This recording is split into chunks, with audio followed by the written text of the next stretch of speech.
وَإِذْ بَوَّأْنَا لِإِبْرَاهِيمَ مَكَانَ الْبَيْتِ أَلَّا تُشْرِكْ بِي شَيْئًا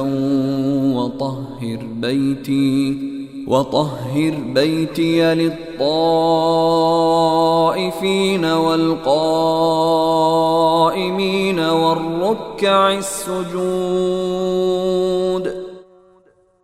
اور یاد کرو وہ وقت جب ہم نے ابراہیم کو اس گھر یعنی خانہ کعبہ کی جگہ بتا دی تھی اور یہ ہدایت دی تھی کہ میرے ساتھ کسی کو شریک نہ ٹھہرانا، اور میرے گھر کو ان لوگوں کے لیے پاک رکھنا جو یہاں طواف کریں اور عبادت کے لیے کھڑے ہوں اور رکوع سجدے بجا لائیں۔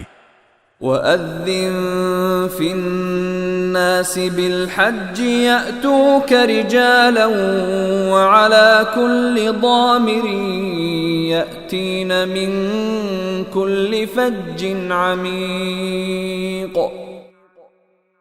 اور لوگوں میں حج کا اعلان کر دو کہ وہ تمہارے پاس پیدل آئیں اور دور دراز کے راستوں سے سفر کرنے والی ان اونٹنیوں پر سوار ہو کر آئیں جو لمبے سفر سے دبلی ہو گئی ہوں۔ لِيَشْهَدُوا مَنَافِعَ لَهُمْ وَيَذْكُرُوا اسْمَ اللَّهِ فِي أَيَّامٍ مَّعْلُومَاتٍ عَلَى مَا رَزَقَهُم مِّن بَهِيمَةِ الْأَنْعَامِ فَكُلُوا مِنْهَا وَأَطْعِمُوا الْبَائِسَ الْفَقِيرَ،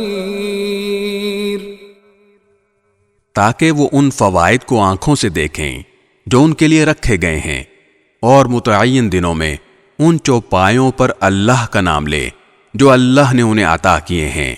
چنانچہ مسلمانوں، ان جانوروں میں سے خود بھی کھاؤ اور تنگ دست محتاج کو بھی کھلاؤ۔